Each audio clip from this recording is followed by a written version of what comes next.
Hello, it's Mark Kelly from What I Know Now. I'm delighted to welcome to episode 7. The world of work is changing, with experts predicting that by 2020, 50% of people will be working on a contract basis, and over 20% of the population will be managed by an algorithm, or also known as a Robotboss. My guest today is Ade McCormack. Ade is a digital strategist near Futurist, keynote and author. I caught up with Ade recently when he was in Dublin speaking at the Future of Work conference organised by the Sunday Business Post. In today's podcast, we discuss a variety of topics, such as the future of work and how Ade describes about disrupt or be prepared to be disrupted, about how no position now is safe for the future. We also speak about the current education system and why it's not fit for purpose. We speak about how you spend a significant amount of money getting a degree, and by the end of your degree, you're not necessarily actually guaranteed a position in the future. We speak about General Electric and moving from a product company to a software company, and how shrewd companies now are really sweating the data. We also speak about why Ade thinks a CIO should be the CEO, Ade's favourite books, and I ask Ade would he speak with his 18-year-old self or 80-year-old self if he had the chance.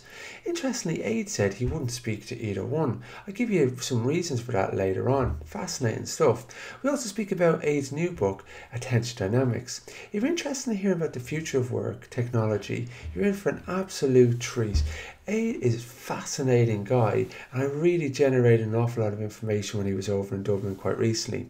Let's sit back, relax and enjoy the show. Yeah, Ade, could you just give me a bit of an overview about your journey to here and how you're actually here now? Going back 30 odd years, did a degree in astrophysics. I thought I'd be learning the names of the planets, but there was a bit more to it than that. Thought that's a bit too complicated for a career, so I ended up becoming a software engineer, developing real-time naval systems, then went on to work for a company called Logica, did lots of different things, including working for the European Space Agency, by the way. Left Logica about 20 years ago, set up my own business, realized that I wasn't going to be the next Bill Gates, and when you build systems, people have issues with it beyond having paid the check. So I kind of moved more in towards consultancy, advisory and training and so on. And for a few years was demystifying IT for business people, generally new entrant people, and eventually that bubbled its way into the boardroom, so to speak. And in that time, I've written for the Financial Times, for CIO Magazine, lectured at MIT Sloan in Boston on digital leadership, and have kind of landed, I suppose, in terms of focusing on leadership, strategy, the future of work, talent, and almost position myself as a kind of near futurist. So I spend a lot of time on stage telling people about how the future is going to pan out, but everything I talk about is happening somewhere. Yeah. From working with people throughout their careers and actually helping them change careers, some people are institutionalized working 10, 15, 20 years in a row. Yes. Making that leap or change is a huge step for them. Yeah. And for a lot of people, it's just a big change because you've got your friends, you've got your routine, your habits, and it's day to day. How do you be so evolving in terms of just move on now? Well, if I give you an example, I have a Shetland sheepdog. If I took that Shetland sheepdog and put him on the savannah, he'd be eaten in 2 minutes. He's so domesticated, and he wouldn't even recognize a sheep if we stood in a field. Most people at work are like that. They are very domesticated, they're hermetically sealed from reality, they live in their little world in a paternalistic organization, though we're seeing less of those organizations. And increasingly people have been pushed out into the savannah, so to speak, and they've got no survival skills. They've got no brand, they've got no real sense of service, they've got no commercial skills. I'm generalizing, of course. Yeah. Lots of people have lots of those things. But by and large, if you take any bank and just pull out 100 or 1,000 or 10,000 random people, they wouldn't cope for 2 minutes on their own. People like me, and I'm not unique by any means, essentially I'm doing freelancing, but I'm sort of steering it perhaps in a particular way. I only eat what I kill. So I'm a digital hunter-gatherer. I literally, if I don't find the work, it ain't gonna happen. Yeah.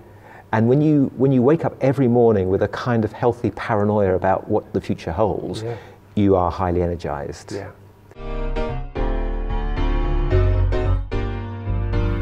When you look at the future of work now, and when reading some of your columns I'd mentioned to you previously, you either disrupt or you're being disrupted in industries. Every industry is getting disruptive. We've obviously got, we've talked about Uber, Deliveroo, for example, even Just Eat. I was looking at some of the work that they were doing. Yes. And coming back from Gartner and the Barcelona event a couple of weeks ago, every industry, bar a few, is just getting disruptive. How do you feel people are going to have to start dealing with that? Well, I think the first thing is that the leadership in the organizations have to say to guys, look, we can't protect you. Yeah. So we're all in this together. We're all in the same boat or life raft, so to speak. So we've all got to kind of make this work.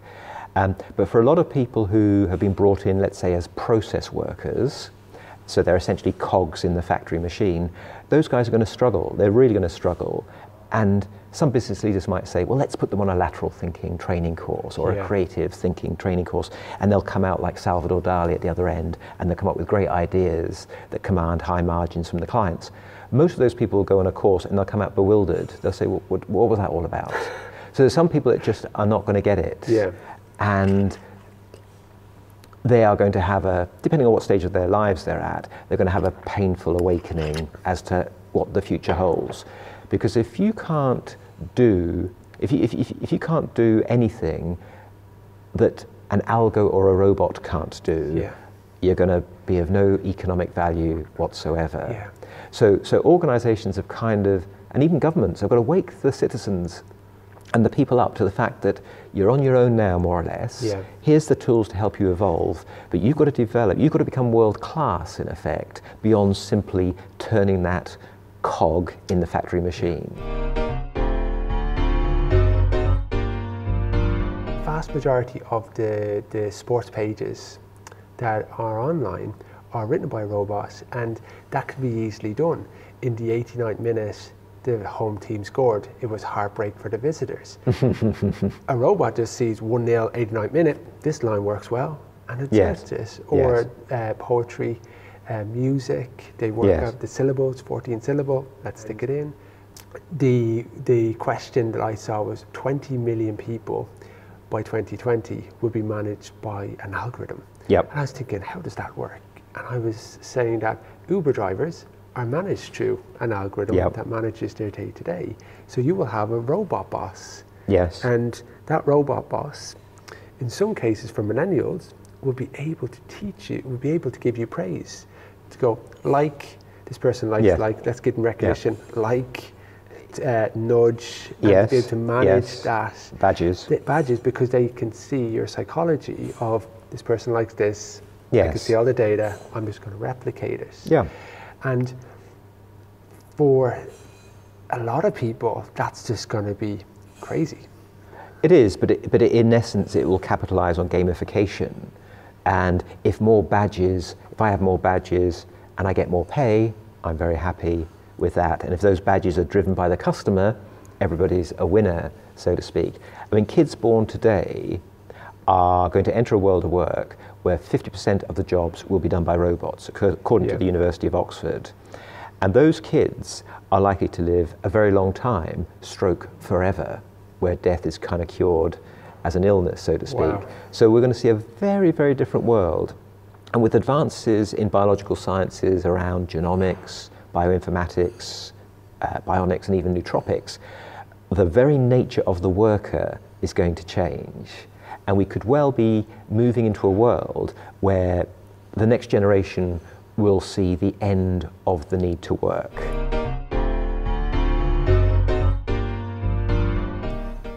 I was coming home from Gartner and I was thinking to myself, on what you've just said, how the hell, with the education system that we have at the moment, how is it fit for purpose for the journey that we're going to inevitably go on? And people are coming out of university. If you're living in the States, you could be 50 to 60K, if not more, down in terms of money. God, if not a lot more. And then you're coming into a role where you're not necessarily, education hasn't taught you to be creative or to come up with different problems or solutions. It's very much textbook based, or you know, learn your stuff and you can be okay. Where the market's saying, we don't need this, we want these type of thinking, and actually, you see these degrees, we're quite good with that. We want more of this, your type of creative challenges and how you can actually overcome that. Yeah. How does education catch up? Because it doesn't seem like it's going to be able to. Well, education's more or less broken, and education as we know it was designed for the industrial era. So the primary output of secondary education was compliance. So you'd come into the factory and you wouldn't kick up a fuss and you'd follow the instructions. Yeah. And that model still holds today. Now, the idea of tertiary education, where you go and you do a course which might be created in year 1, and then you start to use it in, let's say, year 5, well, that's a geological epoch in terms of skills and knowledge. So that simply doesn't work. And I got involved in some research around UK universities around IT, and most courses don't get updated on a more frequent than once a decade, once every 5 years. Yeah. And as you rightly say, what a degree guarantees you today is debt. In my day, it guaranteed you a job, more or less. Yeah. So the deal doesn't stack up anymore. And on the basis that my generation is kind of one career, maybe several employers. The next generation is many careers, many employers, stroke clients. So why would you front load your education to spend 3 or 4 solid years at university when in fact what you might be doing 5 years out is completely different to the subject you chose? So it just simply doesn't work. What I actually see in recruitment, the people coming off the conveyor belts versus the people that have got loads of personal projects, who've got a very, very responsive website and they're trialing different things, those guys are getting eaten up because they're coming to the market with different ideas, very, very good around social media, understand that if a minimum viable product, get it out there and tweak it, lean startup kind of principles. And you look at some of the other people that are coming from education system, they've got their projects done from university, pretty lame. Working with technologies that they're not out there at the moment. They need a while to catch up, and you're looking at the difference. It's the difference of 25k in some cases. And when I look at some of the guys and girls who get paid in the States, LinkedIn or any of the Google, they could be on like $140,000 just graduating, and I'm thinking, well, how the hell are they that good? I'm thinking, actually, I've seen some of these guys, why they would be different. So, would you be telling your kids to go to? Well, that's a good question. Both of us see the real world, so to speak. But for most families, the parents are a liability when it comes to career advice for the reasons you mentioned. Now, if I was to recommend to my son become a heart surgeon, well, that's like becoming a quick fit tyre fitter in a few years' time with robotics and so on. So the professional classes that, entering into a career as a lawyer, an architect or a surgeon, in the past would have guaranteed you a social climbing, good salary and so on. That day is over. In answer to your question, my son, who is now 17 and is about to go to university, and I wrote the book Beyond 9 to 5 for him. There's certain subjects where you do need a tertiary education. I would not want to have open heart surgery on somebody who's done a couple of startup projects on a few pigs, for example, because sometimes you do need formal education. So that's where university works out well. And you need a bit of cultural education because we need to protect the arts and heritage and so on. But beyond that, the majority of us should be getting straight into it. Apprenticeship, journeyman, master model of the Middle Ages is in fact coming back. You mentioned that when you wrote the book, you wrote it for your son. Tell me about the journey you did to do that, because that's a pretty good idea, but actually what was the journey like to actually putting that out? Well, I guess in my case, I just had all of this stuff in my head that I just had to get out on paper, and then I had to kind of find a motivation for doing it. And I thought, well, despite my son's great education, it's not preparing him for what work is going to look like. So I thought, let's just gather my thoughts in a way as if I was communicating it to him, and to try and write it in a way that it would be engaging for him. And then once you've got all of that, you then think, right, how do I structure it? And I kind of open sourced the review process, and I got some pretty fundamental feedback in terms of structuring and so on, and out it popped. But I think also it's worth saying that, you know, writing's not my kind of full-time job, so I'd kind of do a bit on the train, I'd do a bit here, a bit on a plane, and so on. And then I'd realise that what I've got are little bits of a book that aren't necessarily dovetailed together, and in some cases it's really good, and in other cases, what was I on when I wrote it? Yeah. So I've read the book about 5 times. I read the book about 5 times myself before going live with it, because every time I read it, I was almost seeing it from a different perspective, and I would still spot problems with it. And so, let's say, how long did it take you to write the book, firstly? I'm not sure. I guess chronologically about a year, I guess. And if you're writing for your son, are you sitting down and asking your son as a bit of a fact-finding analysis? No, I don't. Or it's a case of... I wouldn't say, right, you're my primary research data set of one, but I would sort of ask him, you know, what's his perception of careers, what's his school doing about it, what does his friends want to do when they graduate or leave school. So I was able to build a pretty good picture, and then corroborate it with, you know, TED lectures and various other bits and pieces to form a picture that I thought is probably fairly on the money. And then I'd test drive it on the stage, and if people didn't throw things, I'd know, all right, I'm onto something here. Yeah. And then I kind of snowballed from there. How do you consume content? Because you can always see there's something next coming in your column, and you've had a moment, and you've actually said, oh, I'm kind of questioning something before that I've said, now this looks quite interesting. Yeah, I like to think that I'm open-minded in the sense that whenever I get pushback, I'll really pay attention to the pushback. And in some cases, that pushback could change me 180 degrees on my perspective, and I'll go with it. So I'm always trying to build a model of the world, if you like. So that comes to my next question. What if you thought that you knew, that's black, that's white, where you've actually said, well, actually, I'm way off here. I'm not even the way off, but I'm on this side now. Yeah, I mean, a good example is I do a lot of work and have done a lot of work with CIOs over the years. And for quite a long time, I was saying, look, stop associating yourself with technology. People will just think you're the IT manager. Now, that is true. But actually the future CIO is going to be, it has to be very technology savvy, very data driven. So I've kind of turned 180 degrees on that. They still have to be business savvy, and they still have to come out of the data center, but I've gone 180 in terms of the technology importance. Where do you see the CDO, CIO aspect? Because some people, and I was saying to you, I did 32 interviews in Gartner, surveys with CIOs, and I spoke to probably 50 in the event for a conversation, and there was CDOs are going to take my job, versus we can work together, versus I'm going to become a CDO. Where do you, if I'm a CIO, should I be really threatened at this point, or?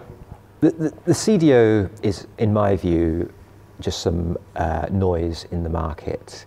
If we go back 30 or 40 years, there was a time when users and technology people simply didn't get on, and they didn't speak the same language. They were on different planets. So they created business analysts and systems analysts to act as a kind of intermediary in terms of communication. What the CDO is an intermediary between the CIO and the boardroom.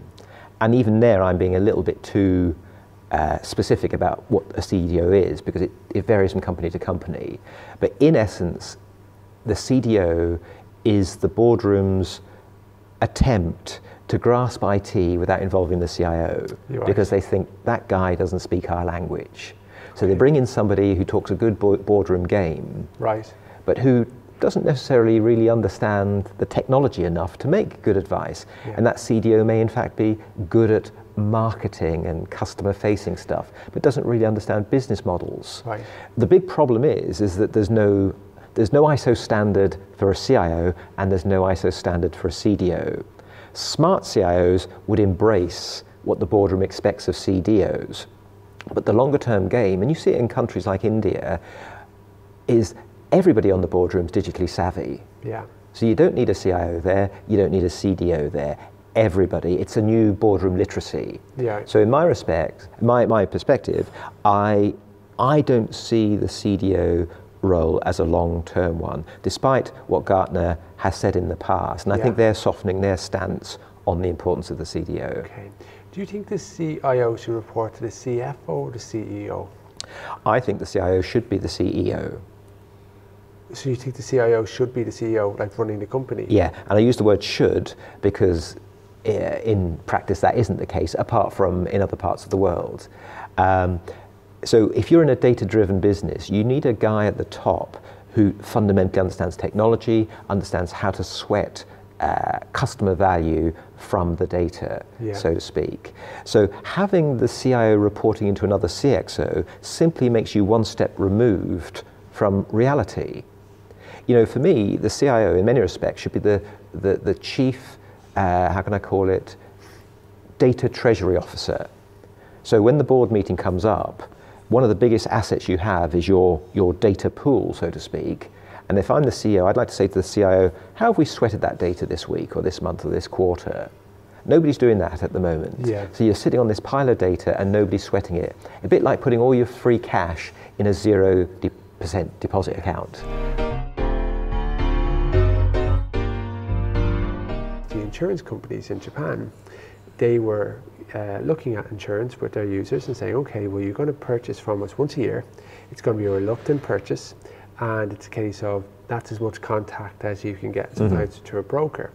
But then they said, well, what if we can work out a way where we have to work with a customer day to day, where we can save lives, give a reduction in the cost of the premium, and also understand loads of data about how people drive that we can tell that person and also sell on.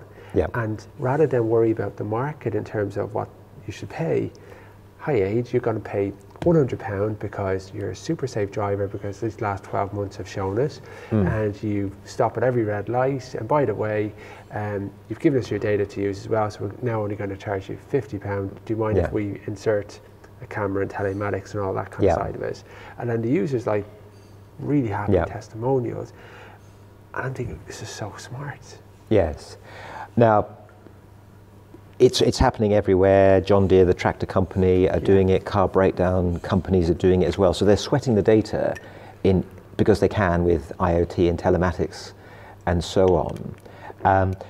There's a couple of issues here. One is that there's a generation of people who will not trade privacy even for that benefit, but they're going to become increasingly a small number of people. The other point is that whilst those insurance companies and the likes of GE are perhaps very proud of what they're doing, and of course they should be, what could well happen is the likes of Amazon and Google jump in with better data scientists and say, hey, we'll take the data and we'll give you even better feedback, even better analytics and insight on the data. So the question then boils down to who owns the data and whether the likes of whoever's got the best data scientists, if they can wedge themselves in between the customer and the market, then GE and the like have a serious problem. Yeah, I suppose I was of the opinion that GE would own that data, so it wouldn't allow them to come in. But that's true. That's true. And GE's done a wonderful job of reinventing itself from being a product company to being a software company. In effect, I spoke at an event there with GE guys in Berlin this year, in fact.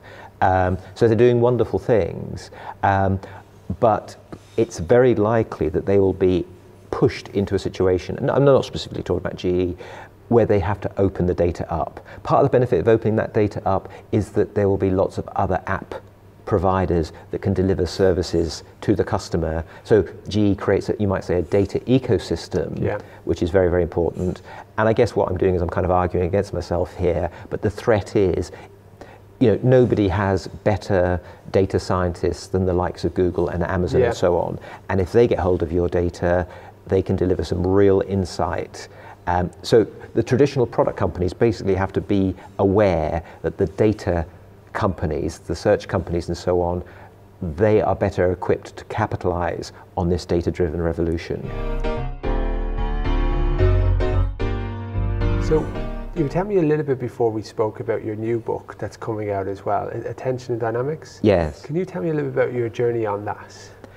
Well, I guess over the years, I used to be a track athlete, and whilst I was of average ability, I was very dedicated and very focused and so on.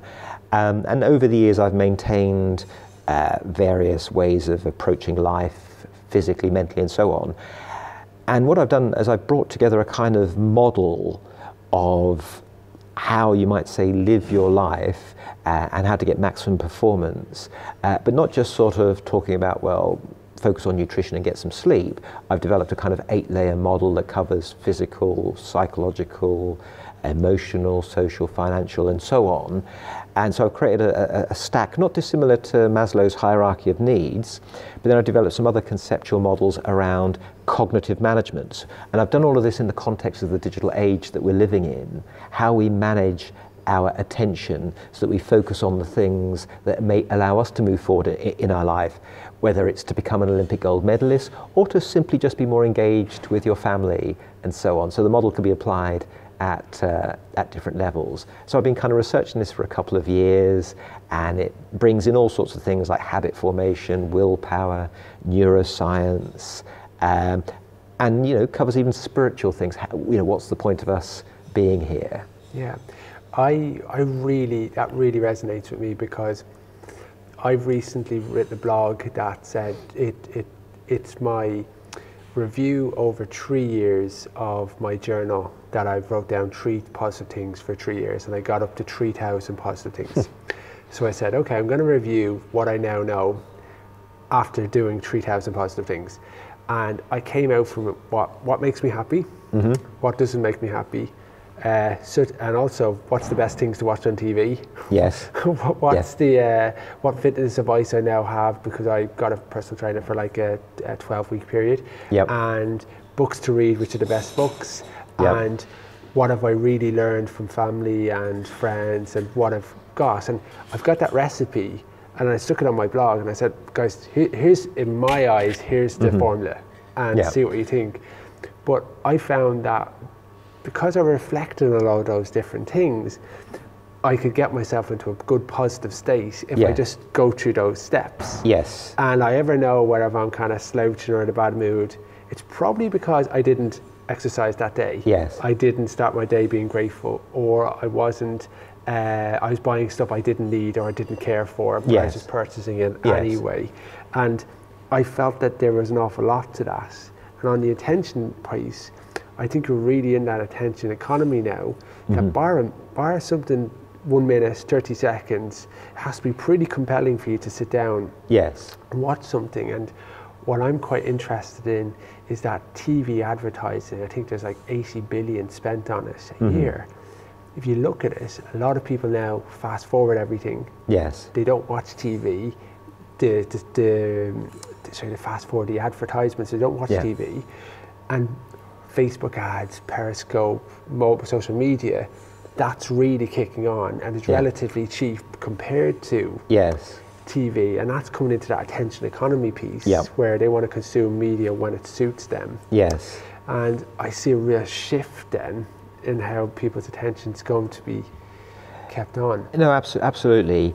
But the advertisers are not going without a fight. Yeah. So what you're seeing, particularly in the UK, is really high production value advertising that people will share as a social meme. And actually, where the value lies in the advertiser is not catching you while you're having your dinner on the settee, it's in the conversation that goes with it, the social conversation, and it's within that conversation that more hard-hitting messages can be landed. Yeah. So those guys are getting smart. Those guys, I classify them as attention grabbers. They're expert in taking your attention. And Google and all the other social players, at the end of the day, they're selling your eyeballs. Yeah, a good example of that is probably John Lewis. They've been very, very successful with their online presence. I think they were up 16% while everyone else was down 7%. Yes. And everyone's talking about the Christmas ads, and it's the case of you can have a conversation about that, and their eyeballs are firmly set on that. I definitely think it's going to be an interesting fight to see which way it's going to go. But some people say that it's about selling to individual people, one by one, but making it scale, but making it individual. Yes. But trying to find that balance. And in my view, it's not dissimilar to being a world-class DJ. A world-class DJ has thousands of people in the room. He can't play the music that every individual wants, so there's no way he can provide a tailored service. Yeah. What he or she can do is identify the one or two influential people in that room that influence the behavior of all the other players or all the other dancers, and play the music they want. Because if they like it, everyone else will like it. So I think the personalized piece is slightly overplayed, and it's identifying who are the influencers. every podcast I've said it, and I'll say it this again. I read the book The One Thing, and oh yes, yes. Have you seen it? Read it, Gary Kelleher? Yes. And for me, it's 2016. That was the book for me, and it speaks about getting 8 hours sleep. It speaks about doing one thing. It speaks about getting into a bunker and just focusing on the most productive thing you can do, yes. and stop doing all the SHIT that doesn't work anymore for you. Yeah. And that was so liberating reading it. But some of the things you think, I can do this, I can do that. It's like, well, actually have 8 hours sleep if you can, and that is hard. But if you can get it, and then do one task very, very well to a high standard, yeah. and you will feel so much more productive, because that will usually get that result. Yes. And those small things like breathing, I think 90% to 99% of people in the world just don't breathe correctly, because I know I don't. Yeah. But when you sit down and actually breathe correctly, yes, everything else starts to work out. Yeah, and why it's not, I think, pushed so hard is that you can't really sell products around breathing. You know, there's no market for better breathing. Well, you could say meditation and mindfulness. They think of it. Yes, yeah. Yes. But it really made me think about the fundamentals.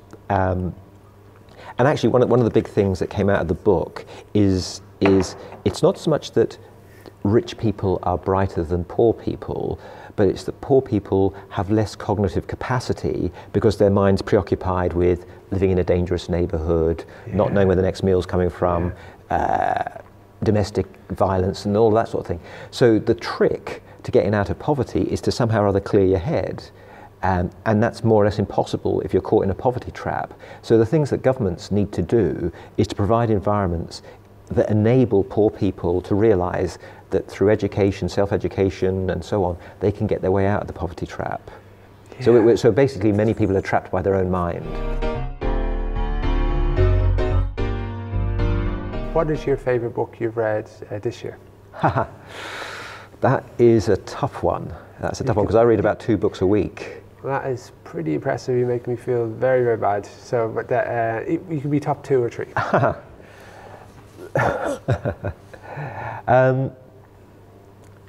Oh, that's a good one. One that comes to mind very quickly is Meditations on Violence. I do a lot of martial arts. And when I first started out doing martial arts, I thought I was James Bond. I could do 1 or 2 little moves, and I thought, oh goodness, I can really handle myself. But the more I do, the more I realize that running is should be my primary form of self-defense. And this book basically is written by a former prison warden, and he knows everything about violence. And he draws parallels between the reality of being in an encounter on the street on a Friday night and the fear that comes into you. And regardless of your martial arts, it's not going to count for anything. And so it's kind of, for me, it was a real slap in the face in terms of get real. Wow. But he doesn't do it. He doesn't do it just for the sake of doing it. He does give guidance and so on. And for most of us, there's another very good book, The Gift of Fear, whilst we're on that kind of subject, that people should read because it just wakes you up as to how predators manipulate people in order to, mug them, for example. Wow. So that's a kind of dark avenue, you might say, that I've gone down there, but I bring both of these into the book, actually, because maintaining attention is very, very important for your survival, your physical survival. So just on that, just give me a quick example of how would a predator manipulate you to fulfill? Well, it could be that they're using charm as a weapon. Okay. And so, for example, you might be a young woman and you're at the door of your flat and you've got your grocery bags and you're struggling a little bit, and this seemingly kind person offers to help you, and stage by stage they kind of get themselves into your apartment. Yeah. And then it goes on from there. And the woman sort of deep down has a gut feeling that this is not right, but hasn't acted on it because of social politeness and so on. Right. So part of it is about listening to your own body and saying, right, I'm being told something here. And the signals that are coming from your gut are signals that have been planted there over hundreds and thousands of years, which, if we bring this back to an IT perspective, robots are very good at managing massive data sets, much better than humans, and drawing inferences. Humans are excellent at drawing inferences from very small data sets, but those small data sets have been studied over hundreds of thousands of years. What do you know now that you wish you knew back then? Back when I first started out, I guess, you see it all the time on LinkedIn. When it comes to careers, there's the passion, competence, and market demand, the Venn diagram of all three. And if you've got all three, you're living the dream, so to speak.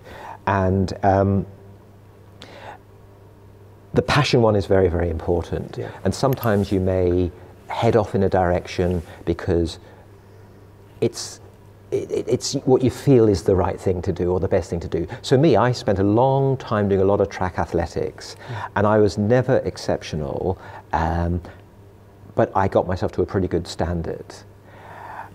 And what I would say to young people is find out what you're really good at, whether it's physically, career-wise, whatever, and play to your strengths from the word go. Don't try and shoehorn yourself into your own fantasy of who you are or who your parents say you should be or whatever it is. So the sooner you find out what you're good at, the sooner you find out what your purpose in life is, and that can change in a real-time basis, the sooner you will have focus and the sooner you will go places. There's a kind of concept, there's a part of your brain called the reticular activation system, and once you know where you're going in life, the filters go on. Yeah. And the things that you need to make that progress will start to just come out in front of you. And basically it's data filtering. Yeah. Your brain is data filtering. Kind of like the law of attraction. It is a kind of, you could call it the cosmic ordering service, but fundamentally it's your subconscious, your unconscious, filtering out all the crap so that you just see what you need to move forward.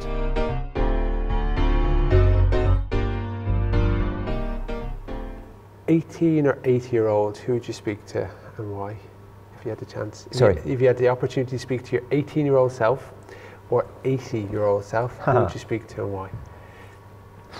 Well, that is a good question.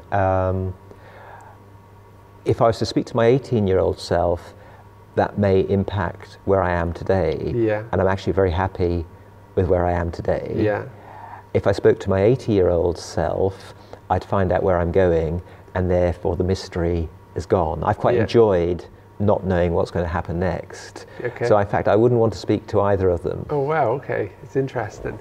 So that is an interesting one, and I've also got Susan O'Dwyer, who I spoke to from CEO of Make-A-Wish, and it's coming soon. She has said there'd be no point in speaking to my 18-year-old self because no 18-year-olds listen to anything I say. Very true. So I'd probably speak to my 80-year-old self, and I'd like some tips along the way. Yes. And I said to her, and I'm probably saying to a few people now, I don't necessarily know if it would matter, because like Groundhog Day with Bill Murray, he was given all the information, all the tips, and he still didn't make it work. Because he never got the girl, or he finally, when he started to be himself, he got the girl, and everything else started to happen. He kept dying in the movie. So sometimes it just works out. But it gets me questioning. It gets me thinking that question. Well, I mean, 80 years, your 80-year-old self is going to be living in a different epoch, maybe in a different planet, who knows? And advice that's relevant then is not necessarily going to be relevant now. It's simply too far into the future, I would say. That'd be a new one now. That'd be a case of, well, I wouldn't speak to my 80-year-old myself because the advice wouldn't be relevant now. Well, in effect, people say you should never educate yourself on your own money or your own time. You should learn from other people, and that's why reading books is so important. But I do quite like making mistakes and dissecting them. And in martial arts, for example, I'm making mistakes all the time, and sometimes that results in getting hurt. And nothing beats the reality of getting hurt to not get hurt again, to keep your guard up and so on. So Ade, could you give me a bit of an overview about how people can find you, your website, book, just as much information as you possibly can get? Well, thank you for the opportunity, Mark. Essentially, if you put my name, Ade McCormack, into the web, you'll find over 1,000 pieces that I've written or spoken during the years. My own website, ademccormack.com, it's got quite a lot of content on it. I'm on Twitter, I'm on LinkedIn, delighted to connect with everybody. So that's great. Okay, great. Thank you very much, and I look forward to speaking to you again very, very shortly. And Ade, thank you very much. Thank you very much. Thank you, Mark.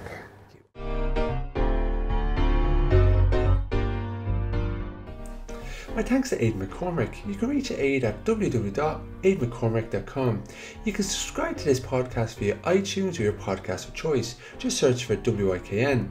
You can also find past episodes at www.wikn.co. That's www.wikn.co. On that site, you can also subscribe to the mailing list and find out more about work with myself. I'll be back next week, and I hope you'll join me. What takeaway action are you going to put into practice today? Have a great one. Talk to you soon.